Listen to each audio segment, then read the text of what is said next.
Hello, अस्सलाम वालेकुम। My name is Nimra. I am HR professional और I am very thankful to Ilmi city कि वो जो है यूथ तक एक अवेयरनेस जो है वो दे रहे हैं थ्रू इल्मी सिटी।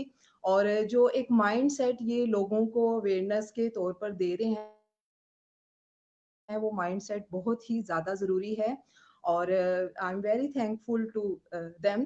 और उसके अलावा जो है आज जो टॉपिक मैंने चूज़ किया है वो ये है कि आप जो है वो किसी का भरोसा कैसे जीत सकते हैं, how can you build the trust. और ट्रस्ट जो है वो बहुत ही इम्पोर्टेंट कंपोनेंट है। मैं ये कहूँगी कि जो ट्रस्ट है उसके थ्रू आप एक रिलेशनशिप बिल्डिंग कर सकते हैं। अब वो रिलेशनशिप बिल्डिंग क्या हो सकती है, वो एक स्टूडेंट की एक टीचर की एक स्टूडेंट के साथ भी हो सकती है, एक कंपनी की एक अपने क्लाइंट के साथ भी हो सकती है, एक डॉक्टर की अपने पेशेंट के साथ हो सकती है, एक पेरेंट्स की अपने बच्चों के साथ हो सकती है, एम्प्लॉयर की अपने एम्प्लॉय के साथ हो सकती है। सो रिलेशनशिप बिल्डिंग जो है वो ट्रस्ट पे बेस कर रही होती है और जो भरोसा होता है वो बहुत ही की इम्पोर्टेंट रोल प्ले कर रहा होता है। मैं ये कहूँगी trust is the key component of our social life. So there are thousand ways कि आप जो है वो लोगों का ट्रस्ट ले सकते हैं, लेकिन मैं आप लोगों से कुछ की पॉइंट्स जो हैं वो डिस्कस करूँगी। कुछ छोटी-छोटी चीज़ें होती हैं जिसे आप इग्नोर करके जो है वो किसी का ट्रस्ट जो है वो आप खो सकते हैं और किसी का ट्रस्ट आप पा भी सकते हैं उन छोटी-छोटी चीज़ों को फ़ॉलो करके। तो मैं जो हूँ वो एक अपना चैनल भी रन कर रही हूँ वेकअप माइंड्स, जहाँ पर मैं जो है वो रिलेशनशिप जहाँ पर जो है वो मैं एज़ अ मोटिवेशनल स्पीकर काम कर रही हूँ और मैं लोगों तक जो है वो अवेयरनेस दे रही हूँ और सारा कुछ हो रहा है। लेकिन उसमें भी यही है कि जो है वो लोग मुझ पे ट्रस्ट करते हैं, वो अच्छे व्यूज़ देते हैं और वो ट्रस्ट इसी तरह होता है कि मैंने उनके साथ एक ट्रस्ट लेवल बना लिया है कि मैं जो भी वहाँ पर जो भी टॉपिक को चूज़ करती हूँ, वो रियलिस्टिक होता है और वो उनकी लाइफ की जो छोटी-छोटी प्रॉब्लम्स होती हैं, उनको भी रिज़ॉल्व कर देता है। So I will start with the many points. तो सबसे इम्पोर्टेंट जो पॉइंट है, वो है आप जो है जो भी आप करते हैं, आपकी क्रेडिबिलिटी है। अगर आप जो है वो अच्छी क्रेडिबिलिटी बिल्ड नहीं करते, तो आपका जो ट्रस्ट है, वो नेक्स्ट पर्सन पे जो है वो ख़त्म हो जाता है। अब क्रेडिबिलिटी कैसे बनती है? क्रेडिबिलिटी 2 चीज़ों से बनती है, आपकी इंटेग्रिटी से, आपके कैरेक्टर से और आपके कॉम्पिटेंसी लेवल से। और उस क्रेडिबिलिटी से आपका ट्रस्ट बिल्डअप होता है। फॉर एग्ज़ाम्पल एक डॉक्टर है, जिसका कैरेक्टर, जिसकी इंटेग्रिटी बहुत ज़्यादा अच्छी है, लेकिन उसका जो है वो जो उसका कॉम्पिटेंसी लेवल है वो 0 है, यानी पेशेंट उससे सैटिस्फाई नहीं है। यानी वो कैरेक्टर भी है उसका अच्छा, इंटेग्रिटी भी है, वो ऑनेस्ट ओपिनियन भी दे रहा है पेशेंट को, लेकिन उसकी कॉम्पिटेंसी लेवल जो है वो इतनी अच्छी नहीं है। अब होता क्या है कि ये दोनों चीज़ें मिलके क्रेडिबिलिटी बनाती है। अब एक चीज़ 1 है और एक चीज़ 0 है, तो वो जब मल्टीप्लाई बाय होती है, तो वो भी 0 हो जाती है। तो इस तरह जो आपकी जो एक क्रेडिबिलिटी है, वो बिल्डअप नहीं हो पाती एक डॉक्टर की एक पेशेंट के साथ, तो उसका जो ट्रस्ट लेवल है, वो पेशेंट के साथ कम होना शुरू हो जाता है।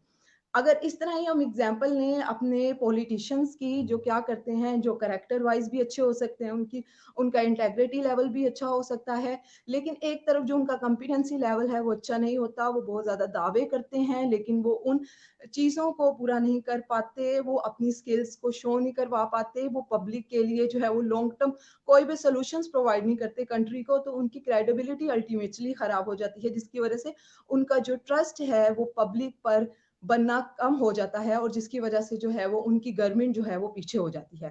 तो क्रेडिबिलिटी और साख बहुत ही ज़्यादा इम्पोर्टेंट होती है। सो नेक्स्ट पॉइंट जो है वो है आप कमिटमेंट। कमिटमेंट जो है वो इतना इम्पोर्टेंट रोल प्ले करता है। अगर आप किसी के साथ कोई कमिटमेंट करें और उसे पूरा करें, तो वो आपका ट्रस्ट लेवल जो है वो हाई हो जाता है।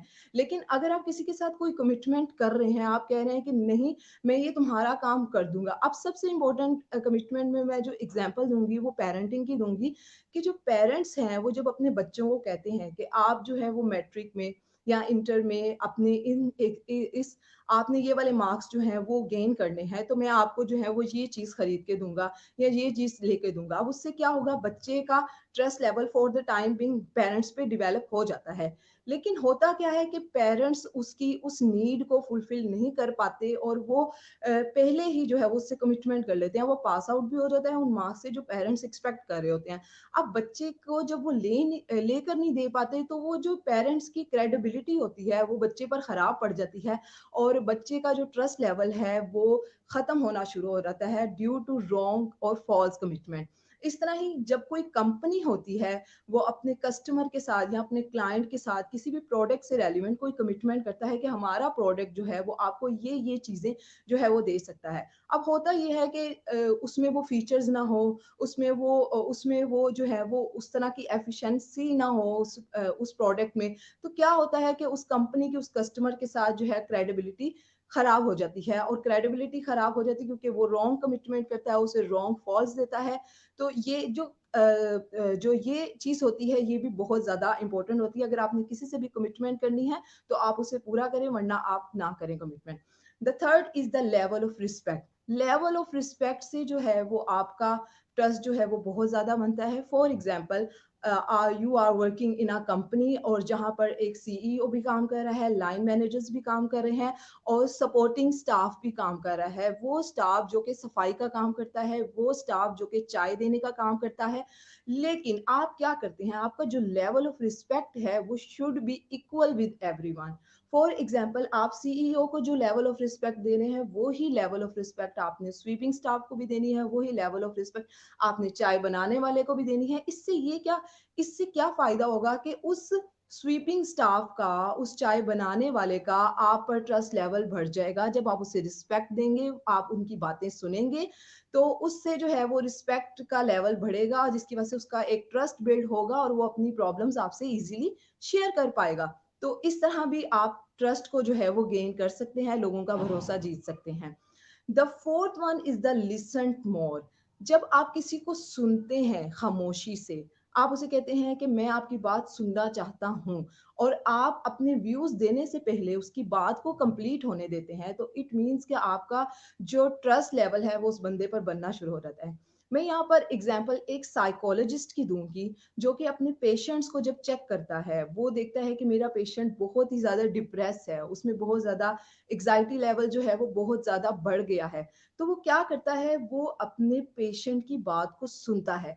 अब होता क्या है कि जो पेशेंट उसके पास साइकोलॉजिस्ट के पास आता है, वो अपने पेरेंट्स से हर तरह की शेयरिंग नहीं करता, वो अपने क्लोज फ्रेंड से हर तरह की शेयरिंग नहीं कर सकता, वो अपने टीचर से हर तरह की शेयरिंग नहीं कर सकता, लेकिन वो साइकोलॉजिस्ट से हर तरह की शेयरिंग कर लेता है। उसे बताता है कि मेरे डिप्रेशन के पीछे, मेरे एग्जाइटी के पीछे या मुझे जो मेंटल इलनेस है उसके पीछे वजह क्या है। और वो सबसे बड़ी वजह ये होती है कि वो जो साइकोलॉजिस्ट होता है, ही इज एग्री कि वो उसको सुने और वो उसे ज्यादा से ज्यादा सुनता है, जिसकी वजह से उस पेशेंट का उस साइकोलॉजिस्ट पे जो है वो ट्रस्ट बिल्डअप होना शुरू हो जाता है। और इसका मतलब ये है कि जितना आप किसी को सुनते हैं खामोशी से, अपने ओपिनियन बार बार देने से पहले, उसका आप पे ट्रस्ट लेवल जो है वो बढ़ना शुरू हो जाता है। ठीक है। अब second third point, next point is the take responsibility. Take responsibility इसका मतलब ये है कि you are working in a group और ग्रुप में जो है वो बहुत ज्यादा जो है ना वो आपको डिफरेंट टास्क दिए गए हैं। अब एक बंदा रिस्पॉन्सिबिलिटी लेता है ग्रुप में कि मैं फाइनेंस के मैटर्स को संभाल लूंगा। कोई प्रोजेक्ट है जिसकी आपने एग्जीक्यूशन करनी है और वो बंदा कमिटमेंट कर रहा है कि मैं रिस्पॉन्सिबिलिटी ले रहा हूँ कि मैं फाइनेंस के सारे मैटर्स को देख लूंगा। इससे क्या होता है कि उसने रिस्पॉन्सिबिलिटी भी ले ली है, उसने फाइनेंस के मैटर्स को भी बहुत अच्छा देखा, एग्जीक्यूशन वाले दिन में उसने अपनी रिस्पॉन्सिबिलिटी को फुलफिल किया, उसके सारे ग्रुप मेंबर्स भी उससे बहुत ज्यादा सेटिस्फाइड हैं। तो उससे क्या होगा कि उसका जो लेवल ऑफ ट्रस्ट है विद ऑल ग्रुप मेंबर्स वो बिल्ड हो जाएगा और जो इन फ्यूचर उसकी पर्सनल लाइफ में, उसकी प्रोफेशनल लाइफ में, उसकी सोशल लाइफ में बहुत ज्यादा काम आएगा। तो लेवल ऑफ रिस्पेक्ट जो है, जो रिस्पॉन्सिबिलिटी है वो आपको ले लेनी चाहिए और उसको फुलफिल भी करना चाहिए। इससे भी आपका जो है वो ट्रस्ट बिल्ड हो जाता है। अब the next point is the find the win win situation.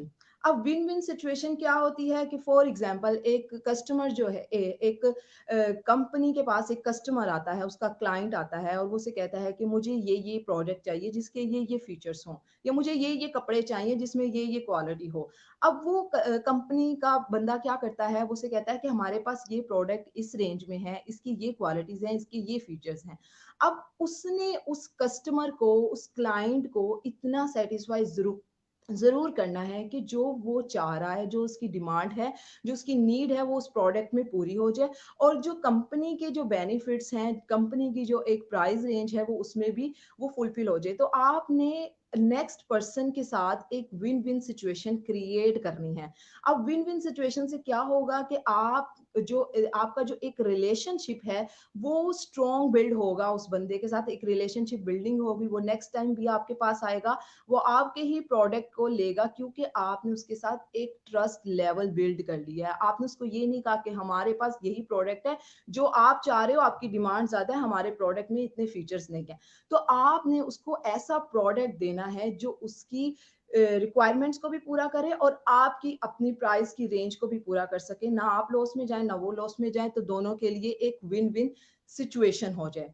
Next point जो है वो है रिमूव डिस्ट्रैक्शंस। आप जब भी रिलेशनशिप बिल्डिंग में किसी से बात करते हैं, कोई ट्रस्ट बिल्ड होना होता है, तो आपने हर तरह की डिस्ट्रैक्शंस को दूर कर देना है। फॉर एग्जांपल, अगर पेरेंट्स अपने बच्चों से बात कर रहे होते हैं और बच्चे अपने पेरेंट्स से कोई ना कोई शेयरिंग कर रहे हैं, लेकिन वो फ़ोन यूज़ कर रहे हैं, वो किसी से फ़ोन पे बात कर रहे हैं और बच्चा अपनी बातें करी जा रहा है पेरेंट्स के साथ। अब इट मीन्स कि वो डिस्ट्रैक्शंस हो रहे हैं, वो डिस्ट्रैक्शंस जो हैं, वो बच्चे का ट्रस्ट लेवल जो है, वो पेरेंट्स पे कम करना शुरू कर देगा। और उस डिस्ट्रैक्शन से होगा ये कि वो नेक्स्ट टाइम किसी भी तरह की शेयरिंग नहीं करेगा पेरेंट्स से, वो उसको लाइटली लेगा। अब जो एक टीचर है, एक स्टूडेंट है, वो टीचर के पास एडवाइस लेने के लिए जाता है। अब वो स्टूडेंट क्या करेगा? वो टीचर जो है, वो स्टूडेंट वो अपने पेपर्स को चेक कर रहा है, अपने डॉक्यूमेंट्स को देख रहा है और स्टूडेंट को कह रहा है, ठीक है, तुम बोलो, बोलो, बोलो। अब इट मीन्स कि दिस इज़ द डिस्ट्रैक्शन, वो जो पेपर वर्क कर रहा है, वो डिस्ट्रैक्शन है, उसे स्टूडेंट की बात को कंप्लीट सुनना है। तो आपने हर तरह की डिस्ट्रैक्शन को दूर कर देना है। अब वो आपका कस्टमर भी हो सकता है, उसके साथ जो डिस्ट्रैक्शन हो आपने उसे फुली टाइम देना है। वो आपका स्टूडेंट भी हो सकता है, आपने उसे फुली टाइम देना है। वो आपके बच्चे भी हो सकते हैं, आपने उन्हें फुली टाइम देना है। वो आपका पेशेंट भी हो सकता है, जिसने डॉक्टर ने उसे फुली टाइम देना है, और वो एक एम्प्लॉयर के लिए उसका एम्प्लॉयी भी हो सकता है। तो आपने हर तरह की डिस्ट्रैक्शन को दूर कर देना है। द नेक्स्ट पॉइंट इज कि आपने जो भी एडवाइस देनी है वो सिंसियरली देनी है। अब for example, I have some weaknesses, और वो वीकनेसेस मुझे मेरे पेरेंट्स नहीं बताते, लेकिन वन ऑफ माय फ्रेंड जो मुझे सिंसियर एडवाइस करता है, वो कहता है, Nimra, you have this weakness and you should improve this